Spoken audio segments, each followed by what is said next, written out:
Hi കൂട്ടുകാരെ, വീട്ടിൽ വന്നപ്പോൾ അമ്മച്ചി നല്ല കപ്പയും ചമ്മന്തി ഉണ്ടാക്കി വെച്ചിട്ടുണ്ട് കേട്ടോ. അപ്പോൾ അത് വയറ് നിറച്ചിരുന്ന് അങ്ങോട്ട് കഴിച്ചു. അപ്പോൾ ഈ എന്തൊക്കെ വയറ് നിറച്ച് കഴിച്ചാലും ചില സാധനങ്ങൾക്ക് വേണ്ടി ചില സമയത്ത് വയറ് വിശക്കുന്നേ. ഇത് വല്ല രോഗമാണോ അറിയില്ല കേട്ടോ. എന്തായാലും അങ്ങനെ ഒരു വിശപ്പിൻ്റെ വിളി വന്നപ്പോൾ ഞാൻ ഒരു സവോള അങ്ങോട്ട് നീളത്തിൽ അങ്ങോട്ട് കീറി അങ്ങോട്ട് എടുക്കാൻ തീരുമാനിച്ചു. അതെല്ലാം നീളത്തിൽ അങ്ങോട്ട് അരിഞ്ഞ് അങ്ങോട്ട് എടുത്ത് കഴിഞ്ഞിട്ട് അതിനകത്തേക്ക് ഇഞ്ചി, പച്ചമുളക്, കറിവേപ്പില ഇത് മൂന്നും അതിനകത്തേക്ക് ഇട്ട് കൊടുത്തു. മിക്സ് ചെയ്ത് എടുത്തിട്ടുണ്ട് കേട്ടോ. അതിൽ മിക്സ് ചെയ്തെല്ലാം അതിനകത്തേക്ക് ഇട്ട് കൊടുത്തു. പിന്നെ അതിനകത്തേക്ക് പാകത്തിന് കാശ്മീരി ചില്ലി, കുറച്ച് ചിക്കൻ മസാല, പിന്നെ ഒരു പിഞ്ച് മഞ്ഞൾപ്പൊടി, കുറച്ച് പാകത്തിന് ഉപ്പ്, പിന്നെ അതിനകത്തേക്ക് കുറച്ച് മൈദ ഇതെല്ലാം കൂട്ടിയിട്ട് നമുക്ക് അങ്ങോട്ട് ഇളക്കി കൊടുക്കാം. സ്പൂൺ കൊണ്ടൊന്നും നമുക്ക് പറ്റണ കേസല്ലാന്നേ. അതുകൊണ്ട് തന്നെ നമുക്ക് കൈ കൊണ്ട് അങ്ങോട്ട് നല്ലപോലെ ഒരു പിടുത്തങ്ങ് പിടിക്കാം. വെള്ളം ഒഴിച്ചിട്ടില്ല കേട്ടോ ഇപ്പോൾ. അത് കഴിഞ്ഞിട്ട് വെള്ളം കൂടി ഒഴിച്ച് കഴിഞ്ഞിട്ട് ഈ പരുവത്തിനാക്കി അതിനെ ഞാൻ എടുത്തിട്ടുണ്ട്.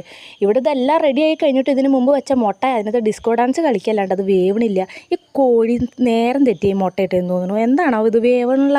അപ്പോൾ ഈ മുട്ട എനിക്കിങ്ങനെ നടുവെച്ചിട്ട് കീറാൻ എനിക്കറിയില്ല. കാരണം ഞാനിങ്ങനെ നടു ഇങ്ങനെ പൊളിച്ച് കഴിഞ്ഞിട്ടുണ്ടെങ്കിലോ ഉണ്ണിയൊക്കെ പുറത്തേക്ക് ചാടും. പിന്നെ വീണ്ടും ആ കുഴിയിലേക്ക് ഉണ്ണീനെ ഞാൻ എടുത്തു വെക്കണം.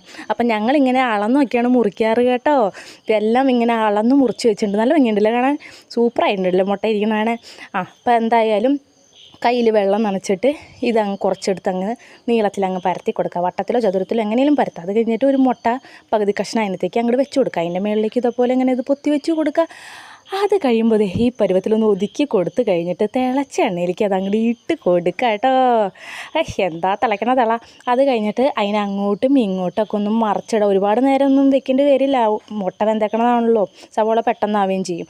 കണ്ടോ, നമ്മുടെ ഇതിനെന്താ പേരുന്നൊന്നും എനിക്കറിയില്ല കേട്ടോ. എന്തെങ്കിലും വിളിക്കുക. അപ്പോൾ നമ്മുടെ ഇത് എല്ലാവർക്കും കൊടുത്ത് നമുക്ക് കഴിക്കാം. അതല്ലേ അതിൻ്റേതായ ഒരു ശരി. അപ്പോൾ എല്ലാവരും കൂടി അതിരുന്ന് കഴിക്കാൻ തീരുമാനിച്ചു. അപ്പോൾ അത് കഴിഞ്ഞിട്ട് ഇനി എൻ്റെ ഊഴാണ്. അപ്പോൾ അതെ, എൻ്റെ പൊന്നെ പറയണ്ട കേട്ടോ, അടിപൊളിയാണ്. അന്ന് അടിക്കൽ നല്ല, അതായത് നമ്മൾ ചൂടോട് കൂടി കഴിക്കുമ്പോഴല്ലോ നല്ല ക്രിസ്പി. അതിൻ്റെ അകം